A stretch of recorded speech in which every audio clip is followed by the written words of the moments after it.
దేవతలు అందరూ చెప్తున్నారు కార్తీక మాసం చాలా విశేషమైనటువంటిది. ఇప్పుడు మీకు రోజు ఒక కథ చెప్పుకుంటూ వస్తున్నాం. మీకు మొదటి కథల గురించి చెప్పకుండా ఇప్పుడు ఇప్పుడు అంబరీషుడి కథ గురించి చెప్పుకుంటూ ఉన్నాం ఇన్ని రోజులకు 3 రోజులుగా.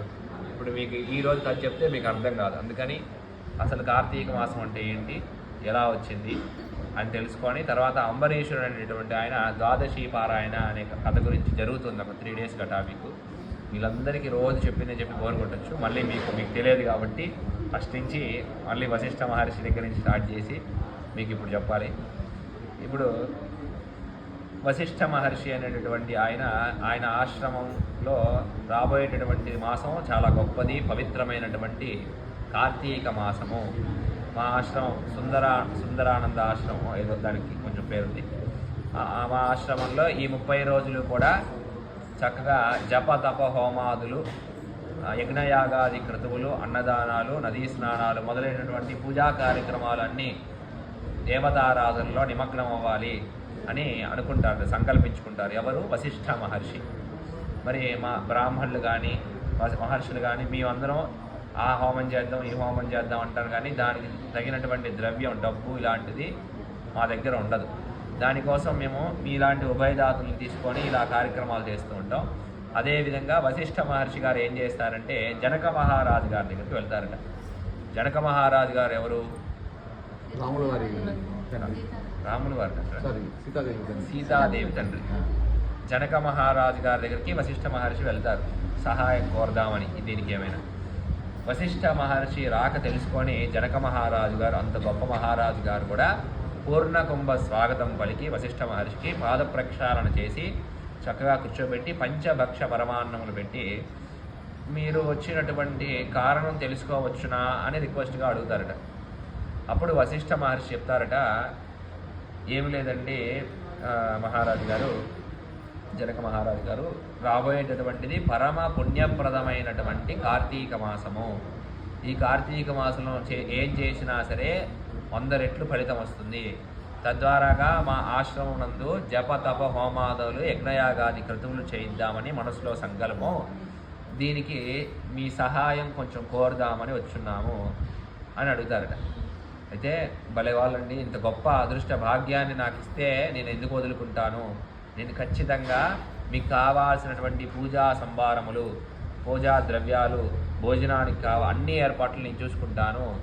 ఏ మనిషి అయినా సరే, ఎవరైనా సరే, మనం సంపాదించింది దేనికి ఖర్చు పెట్టినా సరే మనకు ఒక ఉపయోగం ఏమీ ఉండదు. అంటే ప్రజెంట్ సుఖాన్ని ఇవ్వచ్చు కానీ మనకి పుణ్యాన్ని ఇవ్వవు అవి. మనం ఐఫోన్ కొన్నా మనకి పుణ్యం రాదు, మనం పంచ్ కారు కొన్నా పుణ్యం రాదు. మనకి మనం ఏం చేసినా సరే మనకి పుణ్యం రాదు. మనం ఏం చేస్తే పుణ్యం వస్తుంది? దేవతారాధన, భగవతారాధన, దానాలు, వ్రతాలు, నోములు, వ్రతాలు మొదలైనటువంటి పూజా కార్యక్రమాలు చేస్తే మనకి పుణ్యం వస్తుంది. అందుకని నాకు ఇంత గొప్ప అవకాశాన్ని ఇచ్చారు, నాకు ఎంతో ఆస్తుంది, నేను ఏం చేసినా నాకు ఫలితం రాదు. ఇంత గొప్ప అవకాశాన్ని నాకు సద్వినియోగం చేసుకోవడానికి ఇచ్చినందుకు నాకు మీరు చాలా కృతజ్ఞతలండి. మీ రుణాన్ని ఎలా తెచ్చుకోవాలో నాకు చాలా సంతోషంగా ఉంది, గొప్ప భాగ్యాన్ని ఇచ్చారని జనక మహారాజు గారు చాలా ఆనందపడిపోతారట. తర్వాత చెప్పేదాని ఇంట ఒక్కొక్క పూగా వస్తాం. తర్వాత ఈ జనక మహారాజు గారు చిన్న సందేహం స్వామి చెప్తారా అంటే చెప్పండి అని అడుగుతారట వశిష్ఠ మహర్షి. అప్పుడు అడుగుతున్నారట, ఎందుకండి ఈ కార్తీక మాసం అంత విశేషం అని అడుగుతారట. అప్పుడు చెప్తున్నారట, కార్తీక మాసం నందు సూర్య భగవానుడు తులారాశి అందు ఉంటాడు, అందుకని అధిక ఫలితాన్ని ఇస్తుంది. మరియు చంద్ర భగవాను కూడా అత్యంత శక్తివంతంగా ఆయన యొక్క శక్తి అంతా కూడా నదుల యందు ప్రవేశిస్తుందట. అందుకని నదీ స్నానం చేయడం వల్ల మన పాపాలన్నీ కూడా పోయి దైవబలం కలుగుతుందని చెప్తుంటారు. మనం పెట్టేటటువంటి దీపారాధన, చేసేటటువంటి దానాలు, నోములు, వ్రతాలు అత్యధిక ఫలితాన్ని ఇస్తాయి. పాపం చేసినా అత్యధిక ఫలితం ఇస్తుంది, పుణ్యం చేసినా అత్యధిక ఫలితం ఇస్తుంది. అందుకనే కార్తీక మాసంలో ఎటువంటి పాపాలు చేయకుండా ఉండాలని రకరకాల దీక్షలు తీసుకుంటూ ఉంటారు. అది అయ్యప్ప స్వామి దీక్ష కానీ, శివ దీక్ష కానీ, సుబ్రహ్మణ్య దీక్ష కానీ అన్నీ మన 3 రాష్ట్రాల్లో అందరూ పాటిస్తుంటారు, 3-4 రాష్ట్రాల్లో. ఎందుకంటే కార్తీక మాసంలో ఎటువంటి తప్పు చేయకూడదు, దేవతారాధనే చేయాలి అని చాలా విశేషమైనటువంటి మాసం. చాతుర్మాస్య దీక్ష అని కూడా అంటారు.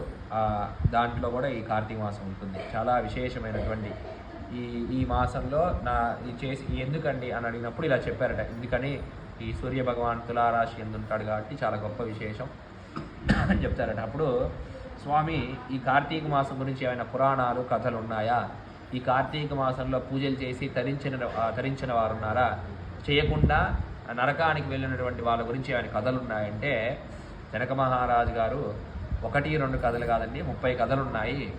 దాన్ని మీకు ఒక్కొక్క రోజు చెప్పుకుంటూ వస్తాను అని చక్కగా చెప్పుకుంటూ వస్తారట. అలాగా ఇన్ని రోజులు కథలు చెప్పుకుంటూ వచ్చాము. ఇక 2-3 రోజులుగా ఒకే ఒక టాపిక్ జరుగుతుంది. అది అంబరీషుడు గురించి. ఒక బ్రాహ్మణుడైనటువంటి ఒక మహారాజు అంబరీషుడు అనేటటువంటి ఆయన ఉండేవారు. ఆ అంబరీషుడు ఏం చేద్దాము అనుకుంటాడంటే ద్వాదశి వ్రతం చేద్దాం. ఈరోజు ఏం తిథి? ద్వాదశి. చాలా విశేషం ద్వాదశి అంటే. పౌర్ణమి ఎంతో ఒకదాన్ని మించిన ఒకటి రోజు, 30 రోజులు కూడా అన్ని గొప్ప రోజులే. ద్వాదశి వ్రతం అనగా ఏమి అంటే దశమి రాత్రి నుండి ఏమీ తినకుండా ఉండి ఏకాదశి మొత్తం ఉపవాసం ఉండి ద్వాదశి గడియలు పెట్టి పూర్తవ్వక ముందు పారాయణ అంటే తినడం, దేవతారాధన చేసి భుజించడం దాన్ని ద్వాదశి వ్రతం అంటారు. అలాగా ఇదంతా కూడా ఇంక ఏకాదశి ఇవంతా కూడా భగవతారాధన చేస్తుంటారు. అందుకని ఆయన పేరు ఏం పేరు? వ్రతం చేస్తున్నటువంటి ఆయన పేరు అంబరీషుడు. అంబరీషుడు అనేటటువంటి మహారాజు గారు ఏం చేస్తారంటే ఆయన ఎప్పటి నుంచో చేస్తున్నాడట. 10-15 సంవత్సరాలుగా, ఎన్నో సంవత్సరాలుగా చేసుకుంటూ ఉన్నాడు. అందుకని యథావిధిగా దశమి రాత్రి నుంచి ఏం భుజించకుండా ఏకాదశి మొత్తం చక్కగా శ్రీమన్నారాయణ ఆరాధన చేస్తూ ద్వాదశి గడియలో వెళ్ళకముందే ఏమైనా ఆయన భుజించాలి, ఒక 4 బ్రాహ్మణులు పిలిచి వాళ్ళకు పెట్టి భుజించాలి అనేటటువంటి సంకల్పాన్ని అనుకుంటారట. చక్కగా 4-5 బ్రాహ్మణులను పిలిచి చక్కగా వాళ్ళకి విస్తరాకు వేసి అన్నీ వడ్డించి చక్కగా చూస్తూ ఉండే సమయానికి అక్కడికి ఒక మహర్షి వస్తారట.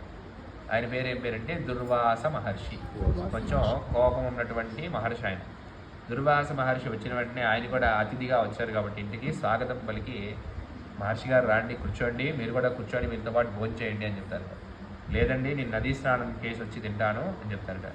సరేనండి, నాకు ద్వాదశి గడియలు ప్రారంభం అవ్వకముందే కొంచెం త్వరగా రండి అని చెప్తే సరేనని చెప్పి ఈయన వెళ్తారట. నదీ స్నానానికి వెళ్ళి ఎంతసేపటికి కూడా రాకుండా జాగు చేస్తాడంటే, జాగు అంటే టైం పాస్ చేసి ఎంతసేపటికి రారట. ఇక్కడేమో ద్వాదశి గడియలు ప్రారంభమయ్యి ఇంకా ముగించేటటువంటి సమయానికి వచ్చేసి ఈయనకి కొంచెం టెన్షన్ మొదలవుతుంది. ఎవరికి?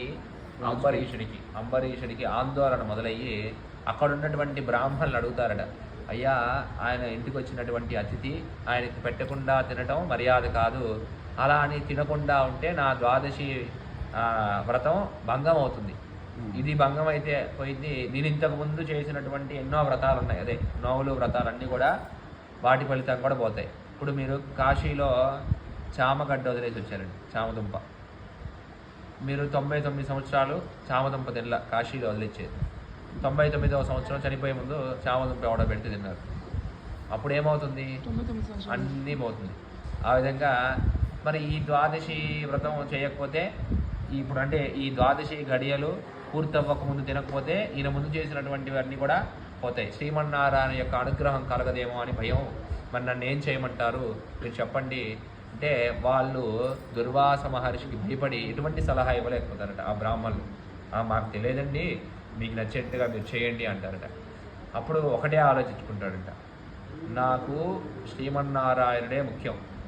ఇప్పుడు నేను ద్వాదశి గడియలు పూర్తవ్వక ముందు నేను కనీసం పారాయణ చేయాలి. నేను భోజనం చేయను, కొంచెం పచ్చి మంచినీళ్ళైనా తాగుతాను అని మంచినీళ్ళు తాగబోతున్నాను. మహా అయితే దుర్వాస మహర్షి వచ్చి నన్ను కొడతాడు, తిడతాడు, లేదంటే ఏదో శాపాలు ఇస్తాడు. నాకు ఆయన ఏం చేసినా పర్వాలేదు, నాకు శ్రీమన్నారాయణ అనుగ్రహమే నాకు ముఖ్యమని చక్కగా ఆయన మంచినీళ్ళు తాగబోతూ ఉంటాడట. ఒక గుట్టకు వేసిన వెంటనే అక్కడికి దుర్వాస మహర్షి వస్తాడట. వెంటనే ఆయనకి ఎక్కడ లేని విపరీతమైన కోపం వస్తుందట. కోపం వచ్చి, ఒరి దుష్టుడా, నన్ను అతిథిగా పిలిచి నాకు పెట్టకుండా నువ్వు తింటావా? నన్ను అవమానిస్తావా? నన్ను ఇంత ఘోరంగా అవమానిస్తావా? నన్ను అవమానించిన కారణంగా నీ వంశానికే ఇబ్బంది, నువ్వు శాపాన్ని నీ శాపం వస్తుంది నీ వంశానికి అని 1-2 మాటలు కాదండి, చాలా రకాల మాటలు అంటాడట. చాలా రకాల మాటలు అంటారు. ఎవరంటారు? దుర్వాస మహర్షి. ఎవరిని అంటారు? అంబరీషుడిని. అంబరీషుడిని రకరకాలుగా తిట్టిన వెంటనే అంబరీషుడు గడగడ గడగడ ఉనికిపోయి భయపడిపోతాడంట. శ్రీమన్నారాయణని తలుచుకుంటూ అయ్యా అయ్యా క్షమించండి అయ్యా మహర్షి గారు అని పాదాల మీద పడితే, ఇంద్ర నిన్ను క్షమించేది నీకు ఇలా కాదు, బుద్ధి కాదు, నిన్ను 10 రకాల శాపాలు ఇస్తానని ఒక తన్నుదన్ని శాపాలు ఇస్తారట. ఏమిటి ఆ 10 రకాల శాపాలంటే, నువ్వు రాజ్యం లేని రాజుగా, చేపగా, తాబేలుగా, పందిగా, రాజ్యం లేని రాజుగా, క్రూరుడైనటువంటి వాడిలాగా, దయలేని బ్రాహ్మణుడిగా, అలాగా 10 రకాలుగా నువ్వు జన్మిస్తావు అనేటటువంటి శాపాలని ఇస్తాడట. ఆ శాపాలని ఈతను ఏం చేస్తాడు అంబరీషుడు? అలాగే నేను అనుభవిస్తాను అంటాడట. మళ్ళీ అనుభవిస్తానంటావా? ఈ శపించిన 10 శాపాలకి సరిపోవా అని ఈలోపు మళ్ళీ కమండలో నీళ్ళు తీసుకొని ఇంతకంటే పెద్ద శాపం శపించబోతున్నాడట. ఇలా మంత్రించే సమయంలో చూస్తూ ఉంటాడుగా శ్రీమన్నారాయణుడు. ఎప్పుడైనా ఆయన భక్తులకి ఆపదొస్తే ఊరుకుంటాడా? ఊరుకోడు కదా. అందుకని వెంటనే కోపం వచ్చి విష్ణుమూర్తి చేతుల్లో ఏమేమి ఉంటాయి? ఇంకా శంఖం ఉంటుంది. సుదర్శన చక్రాన్ని వదులుతాడట. సుదర్శన చక్రానికి తిరుగులేదు. సుదర్శన చక్రం చాలా శక్తివంతమైంది. ఎవరైనా సరే నమస్కరించాల్సిందే సుదర్శన చక్రాన్ని. అలాంటి సుదర్శన చక్రాన్ని వదిలినప్పుడు బగబగా కొన్ని కోట్ల అగ్ని జ్వాలలు కక్కుకుంటూ వెళ్తుందట. అయితే దాని నుంచి తప్పించుకోవడానికి ఈ దుర్వాస మహర్షి ముల్లోకాలు తిరుగుతారట. 1 కోటి దేవతల దగ్గరికి వెళ్తారట. అందరూ చెప్పినటువంటిది ఏంటంటే, మేమెవరూ దీని నుంచి రక్షించలేము అని అందరూ దాన్ని నమస్కారం చేసుకున్నప్పుడు ప్రాణభయంతో వైకుంఠానికి వెళ్తారంట. వైకుంఠంలో ఎవరుంటారు? శ్రీమన్నారాయణ పాదాల దగ్గరికి వెళ్ళి దుఃఖపట్టి చెప్తారట, అయ్యా నన్ను కాపాడండి అని చెప్తారట. అయితే అప్పుడు చెప్తారట, నువ్వు చేసింది ఏమైనా తగునా? నీకు తెలుసు కదా, గోవుల జోలి, బ్రాహ్మణుల జోలి, నా భక్తుల జోలికి వెళ్తే నేను ఊరుకోనని. నీకు అన్నీ తెలిసిన మహర్షివి నువ్వు ఇంత శాపం ఇవ్వడం తగునా? నా భక్తుడు నన్ను తెలిసినా కూడా నువ్వు అన్ని శాపాలు ఇచ్చావు, మంచినీళ్ళు తాగితే తప్ప. అలాంటి దానికి నువ్వు ఇన్ని రకాల శాపాలు ఇచ్చావు, 10 రకాల శాపాలు ఇచ్చావు కదా. ఆ 10 రకాల శాపాలు నేను అనుభవిస్తాను. అతనిలోకి ప్రవేశించి నేను అనుభవిస్తానన్నది నేను. నా భక్తుడికి తెలియదు, అంబరీషుడికి తెలియదు నువ్వు పెట్టినటువంటి శాపాలు. అంబరీషుల్లోకి నేను ప్రవేశించి ఆ 10 రకాల శాపాలు నేను అనుభవిస్తానని చెప్పున్నాను. ఆ 10 రకాల శాపాలు ఏమిటి అంటే దశావతారాలు.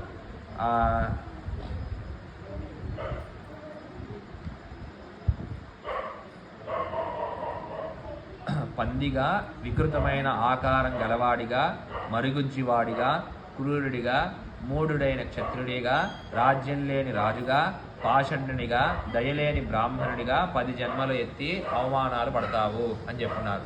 ఆ 10 జన్మల్ని దశావతారం ఆయన చెప్తున్నారట శ్రీమన్నారాయణుడు. ధర్మం నిలబెట్టడం కోసం నేను దీన్ని దుర్వినియోగం చేయకుండా నా భక్తుడి కోసం నేను ఎత్తుతానని చెప్తారు. అప్పుడు వరాహ అవతారం ఎత్తి భూమిని కాపాడుతాడు. తర్వాత మత్స్య అవతారం ఎత్తి వేదాలని కాపాడుతారు.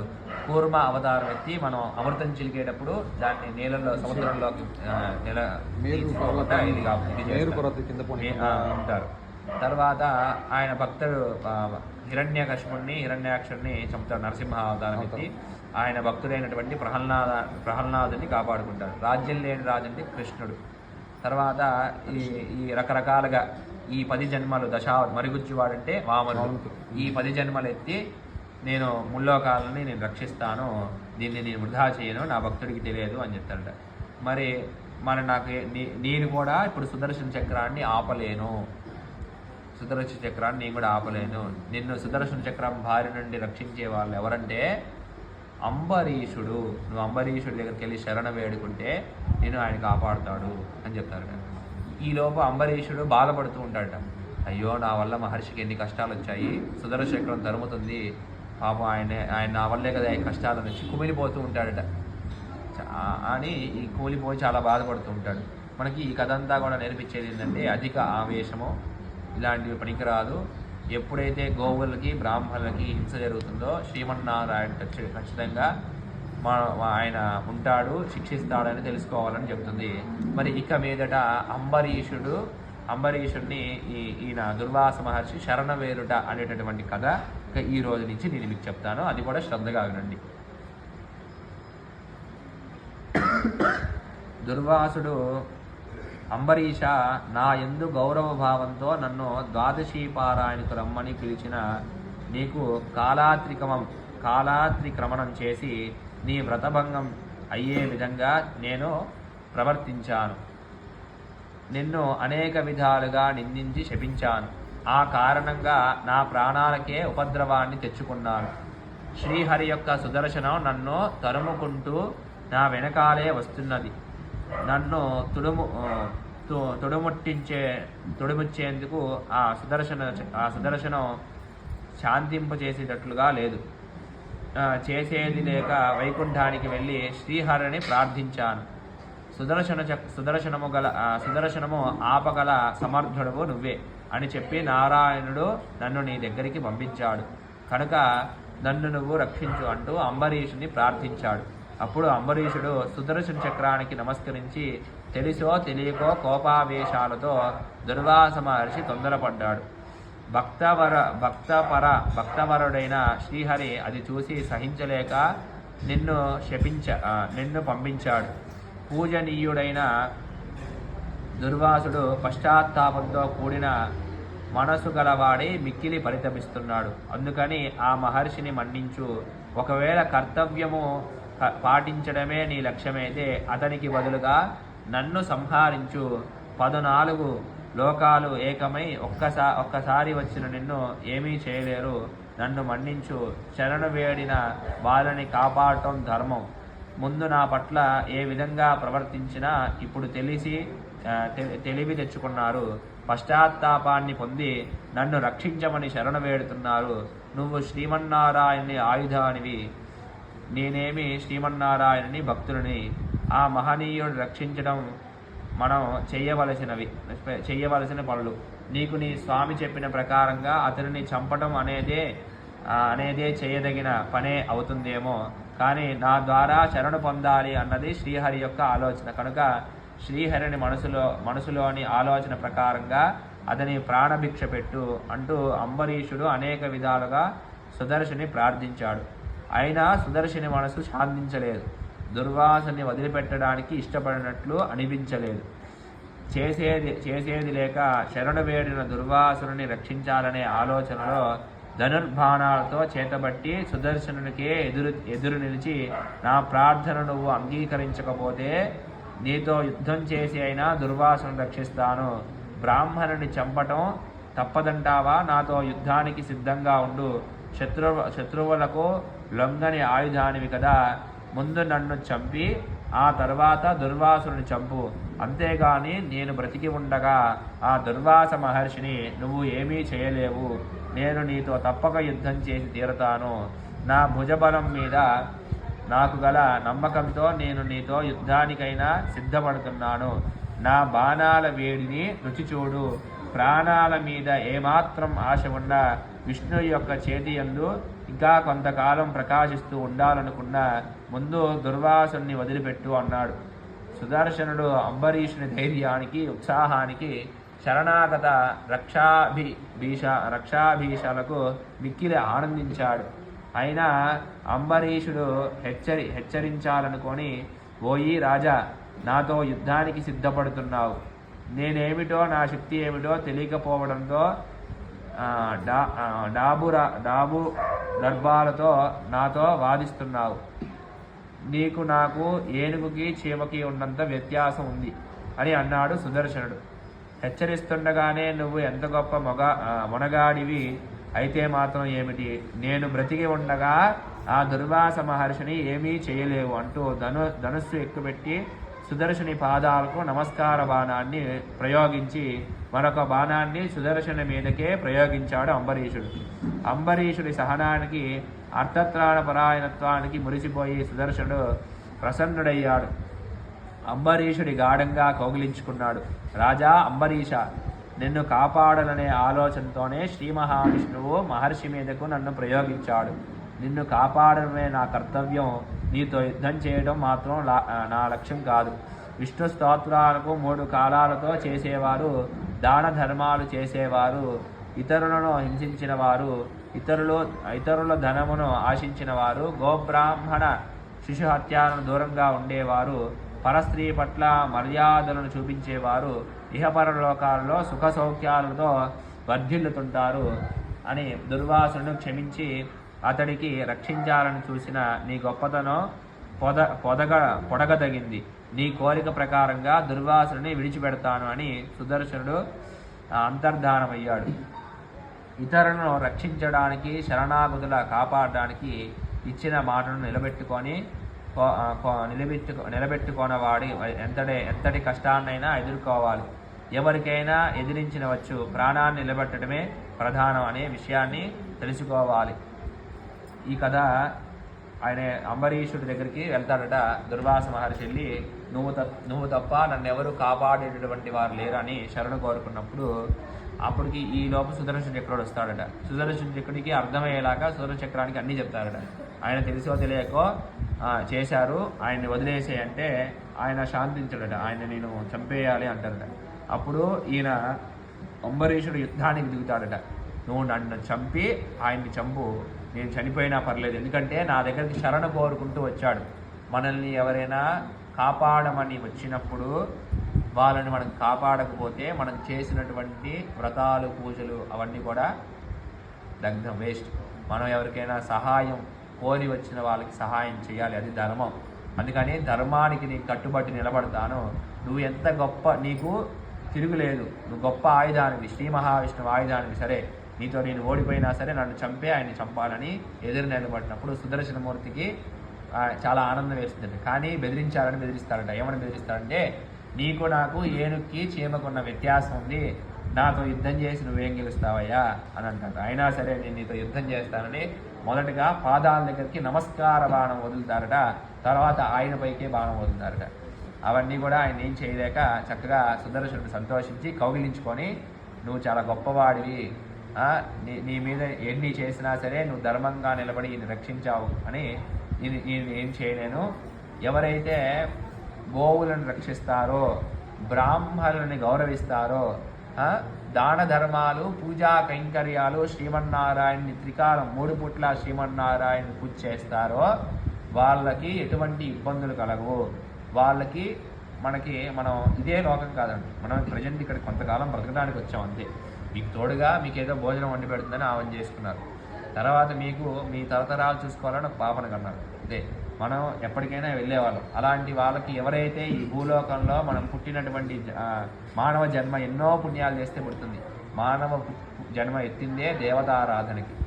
మనం ఎప్పుడైతే శ్రీమన్నారాయణని త్రికాలం 3 పూట్ల ఆయన్ని పూజిస్తారో అలాంటి వాళ్ళకి వైకుంఠానికి పూలబాటతో స్వాగతం పలుకుతారు అని చెప్పి ఈ కథ ఈ రోజుతో సమాప్తం. ఇదే కథ మళ్ళీ రేపు కూడా ఉంటుంది. ఈయన కథ ఒక 2-3 రోజులుగా అంబరీషుడి గురించే చెప్పుకుంటాం.